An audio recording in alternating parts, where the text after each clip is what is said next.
So I appreciate you taking the time out there in Nebraska. We're talking to you early in the morning, but you look good.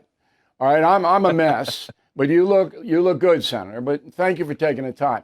This is a policy interview, but before I get to that, 6 months ago, your life was fairly organized as far as the Senator of the United States is concerned. Now it's 180 degrees different.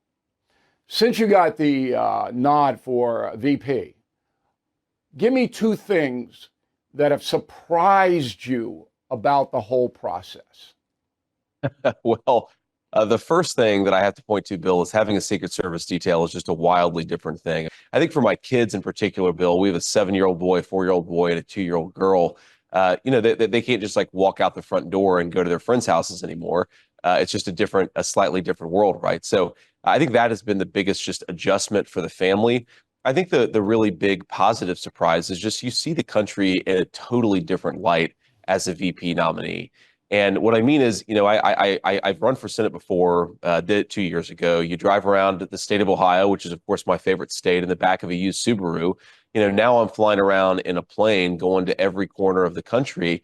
And you just, whenever we're on the ground, I try to drop into some place that's local, a chocolate shop, an ice cream shop, a deli, just to sort of talk to people and see what it's like on the ground.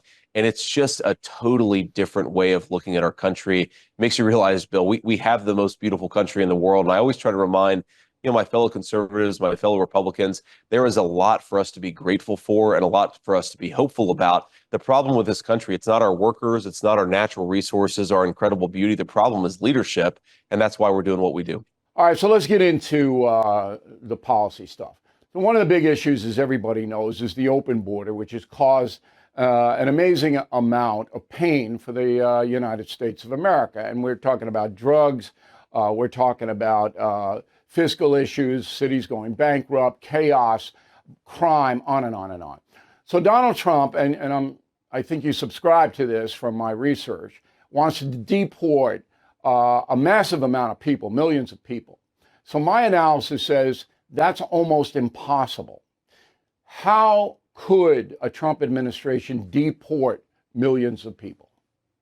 Well, Bill, before we get to that, I think it is important to set this up and say you have to stop the bleeding, first of all, right? That's the most important thing. And the thing where I think most Americans actually have near uniform agreement on is we've got 25 million illegal aliens in this country right now. Let's not add to it, right? Let's actually re-implement deportations, re-implement President Trump's Remain in Mexico policy, stop this process of catch and release, where for your viewers who don't fully appreciate this, what this really means is that you come into the country, you're asked by your government to come back maybe 10 years down the road, maybe 5 years down the road, but it's effectively a blanket amnesty policy for anybody who says that they're persecuted, even if they're just a traditional economic migrant. That is one of the biggest reasons why we have this wide open border. True. So stop all that stuff, right? That's first. Okay. And you're right. Okay, so once you stop all that stuff, now you've got 20 million, 25 million people. You have to figure out what to do with them. And I guess the way that I think about it, Bill, is, it's kind of like being asked, well, you have a sandwich and it's 10 times the size of your mouth. How do you actually eat the whole thing? And you take it one bite at a time, right?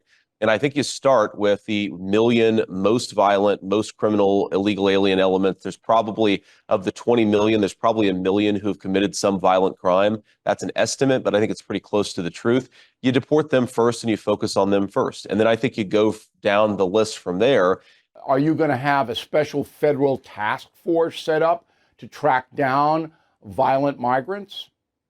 Well, I think you start with the people, again, who have committed crimes, right? So they're going to be in some local database. Obviously, not every violent criminal is easy to track down, but a lot of them are because they're in the eyes of some local law enforcement. What if they're in prison, though? Would you take them out and send them out, or they serve their full sentence and then you kick them out?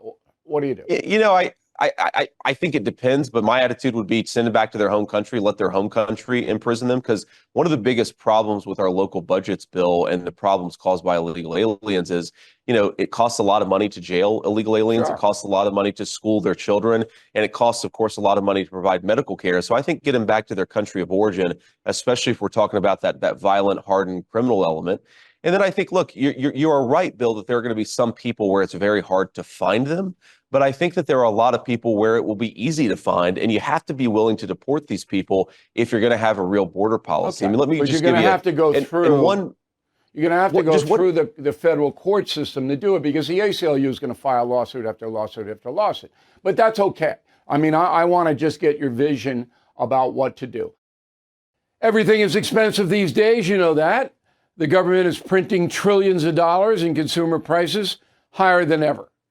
If the government continues its printing and spending, the dollar could continue its free fall and lose its coveted role as the world reserve currency. Let's hope that doesn't happen. But there are a few things you can do right now. American Hartford Gold can show you how to protect your money, your retirement, your hard-earned savings against inflation by helping you diversify a portion of your portfolio into physical gold and silver.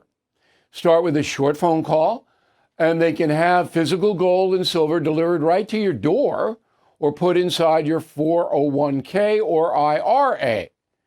So please call or text them right now. Tell them Bill O'Reilly sent you. Call 877-444-GOLD, 877-444-GOLD, or text GOLD to 65532. Again, that's 877-444-GOLD, or text GOLD to 65532. Thank you for watching the No Spin News. To watch the full episode anytime on BillO'Reilly.com, please sign up to become a premium or concierge member. Visit BillO'Reilly.com to sign up and start watching today.